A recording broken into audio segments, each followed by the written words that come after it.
Cuando la operadora del servicio de emergencias atendió la llamada, al otro lado de la línea se oyó la voz de una mujer joven suplicando a su padre que se detuviera. Acto seguido, solo se percibió un silencio absoluto.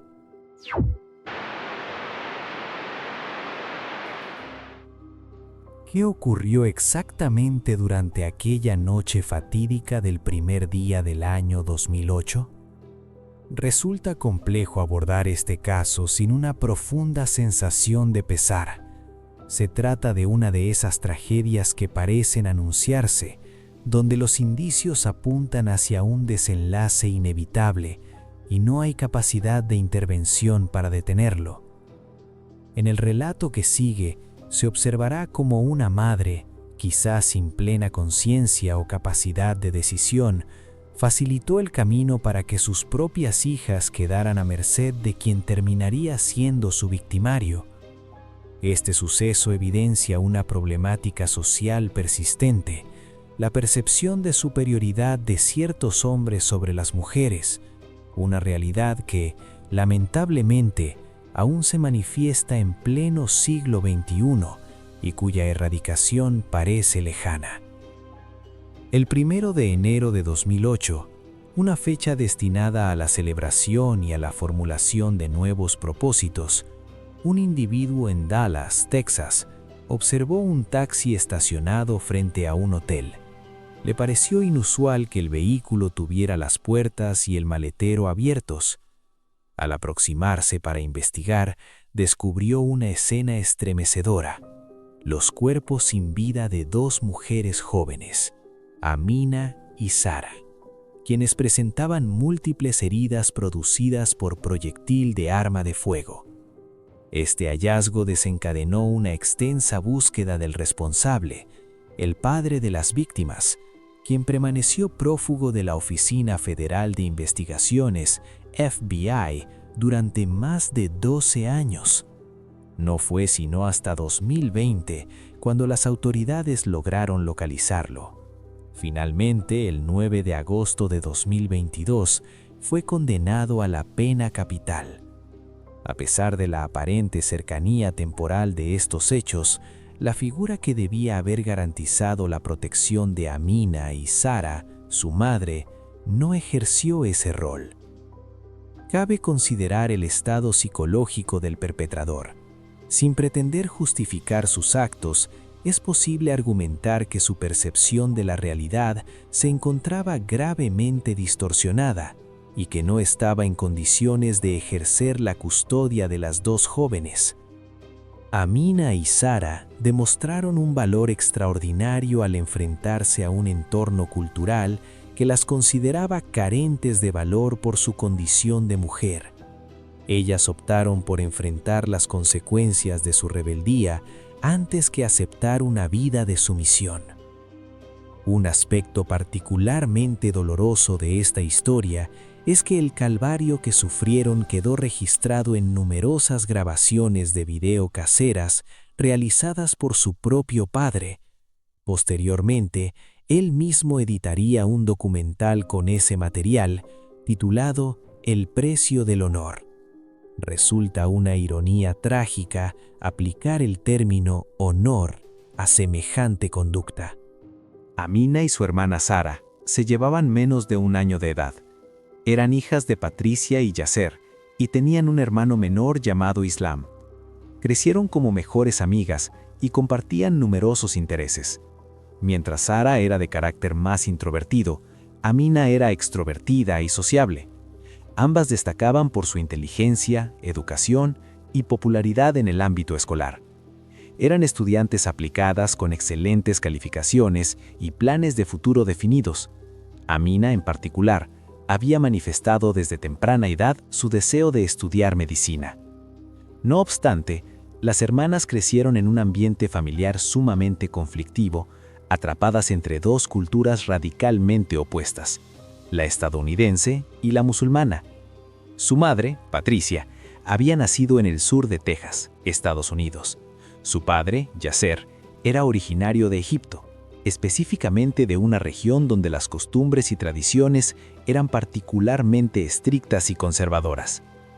La crianza de Amina y Sara distaba mucho de la que recibió su hermano Islam, a quien, por su género, se le otorgaba una libertad considerablemente mayor siguiendo los patrones de una estructura cultural profundamente arraigada. La historia de las jóvenes se asemejaba en parte a la de su propia madre. Patricia se había unido en matrimonio a Yasser cuando ella contaba con apenas 15 años y él con 29, 14 años mayor. La familia de Patricia, de escasos recursos económicos, nunca aprobó dicha unión.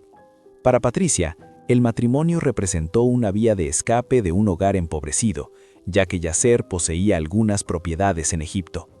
Yasser negoció con el padre de Patricia, quien aceptó el enlace como una forma de aliviar la carga económica familiar. La aparente estabilidad inicial del matrimonio duró aproximadamente 6 meses. Yasser, quien trabajaba como taxista, abandonó su empleo tras la boda y exigió a Patricia que asumiera el rol de proveedora, adoptando una postura de control absoluto. Le prohibió el contacto con su familia, a la que despectivamente se refería con términos peyorativos hacia los estadounidenses. Durante los periodos en que él regresaba del trabajo, sometía a Patricia a maltrato tanto físico como psicológico. Por ejemplo, solía levantarse en mitad de la noche, vaciar el contenido de armarios y cajones por el suelo y luego despertar a Patricia para recriminarle el desorden y obligarla a limpiar mientras él la observaba sentado. A este patrón de conducta diseñado para hacer dudar a la víctima de su propia percepción, se le sumaron múltiples infidelidades por su parte.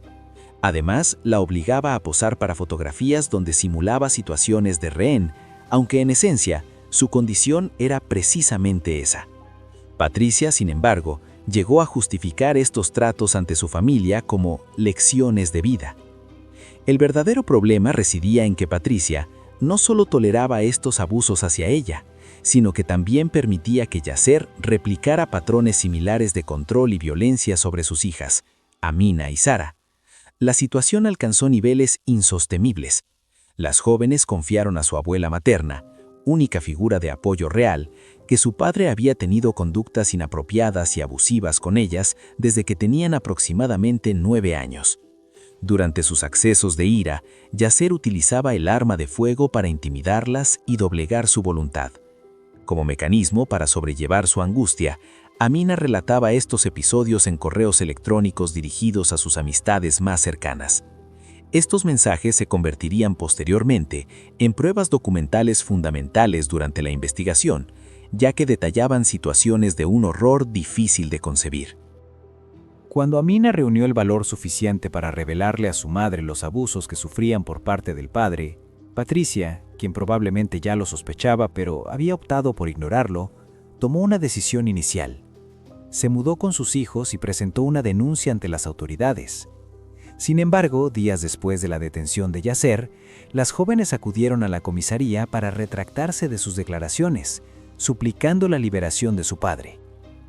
Más tarde confesarían a su abuela materna que tanto su madre como su padre las habían presionado y manipulado para que se desdijeran, bajo el argumento de que Yasser era un buen hombre sometido a un gran estrés laboral. En las grabaciones realizadas por Yasser, disponibles en plataformas de video en Internet, se observa al hombre documentando obsesivamente la vida familiar, enfocándose particularmente en sus hijas.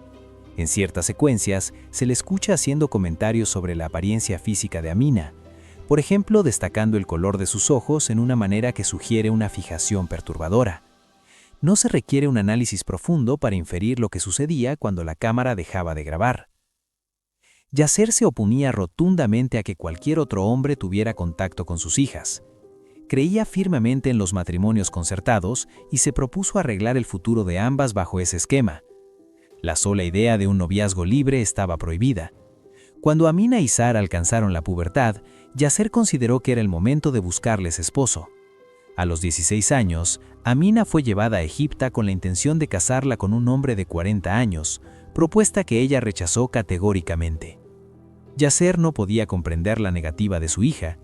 Lo que él ignoraba era que Amina mantenía desde hacía 4 años una relación sentimental en Estados Unidos con un joven llamado Joseph Moreno, con quien deseaba casarse. Yasser, lejos de aceptar la negativa, concedió a sus hijas un plazo para graduarse de la escuela secundaria, con la advertencia de que al terminar viajarían a Egipto para que él les concertara un matrimonio. Amina y Sara estaban aterrorizadas ante la perspectiva de ese futuro. Anhelaban la libertad de elegir a quién amar y disfrutar de las mismas oportunidades que se le brindaban a su hermano Islam, quien actuaba con total impunidad. Yasser ejercía una vigilancia extrema sobre sus hijas. Había implementado técnicas de espionaje para monitorear cada uno de sus movimientos. Colocó micrófonos en sus vehículos, intervino sus computadoras y teléfonos y analizaba meticulosamente las facturas telefónicas para identificar números desconocidos. Si localizaba uno, llamaba para verificar si al otro lado contestaba una voz masculina, en cuyo caso la hija responsable enfrentaría graves consecuencias. Estacionaba su automóvil frente a la escuela y el lugar de trabajo de las jóvenes para vigilarlas. En una de sus grabaciones se le ve observando a Sara en su empleo y comentando a Amina que el hecho de que su hermana sonriera a los clientes le acarrearía problemas al llegar a casa. Joseph Moreno era el novio de Amina, relación que Yasser desconocía pero que estaba cerca de descubrir. Se habían conocido en clases de taekwondo y su amistad evolucionó hacia un profundo vínculo amoroso que se extendió por 4 años. La madre de Joseph, Ruth Trotter, apoyaba plenamente la relación, a pesar de ser consciente de los riesgos que implicaba. Amina representaba un pilar fundamental en la vida de Joseph.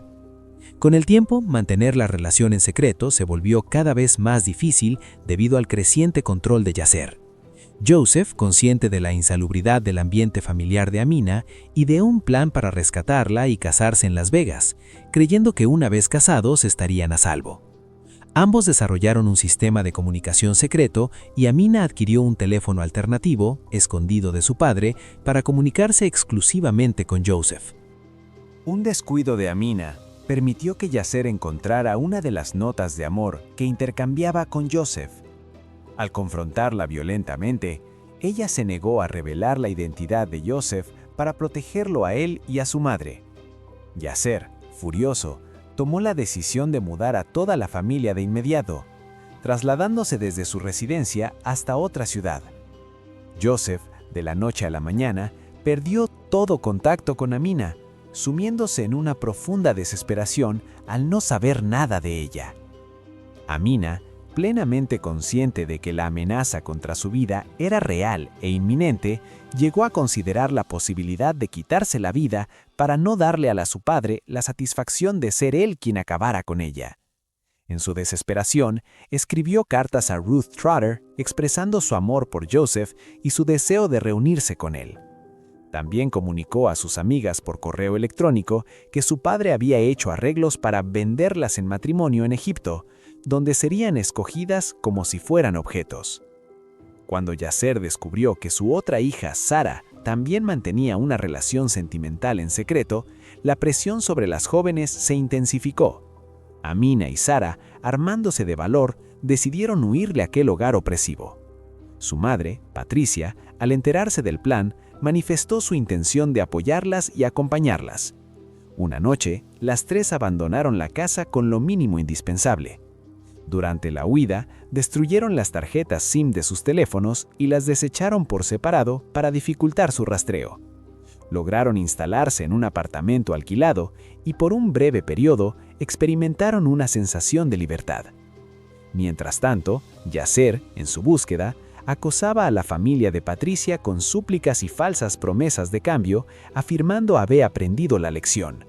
La familia materna, conocedora de la verdadera naturaleza de Yasser, advirtió a Patricia que no creyera en sus palabras, pero ella, vulnerable y confundida, solo escuchaba la parte de las súplicas. Cerca de las festividades navideñas, Patricia sugirió a sus hijas regresar a su ciudad de origen con el pretexto de visitar la tumba de la abuela materna, recientemente fallecida, y pasar las vacaciones con la familia. Tanto Joseph como la propia intuición de Amina advertían del peligro que implicaba regresar. Sin embargo, ante la falta de un rumbo claro y sintiendo la presión de su madre y hermana, Amina finalmente accedió. Durante el viaje, Patricia confesó a sus hijas que las había engañado. Su verdadera intención era regresar con Yasser, alegando que él estaba arrepentido y que ella lo extrañaba. Sara decidió acompañar a su madre, supuestamente para protegerla, mientras que Amina, horrorizada, se negó rotundamente y se refugió en casa de una amiga. No obstante, la presión telefónica incesante de Patricia, Yasser y la propia Sara logró quebrantar la resistencia de Amina. Le insistieron que su padre había cambiado, que solo deseaba verla unos minutos para disculparse y comer juntos en Año Nuevo. Finalmente, Amina, quizás movida por un último resquicio de esperanza o por el vínculo filial, accedió.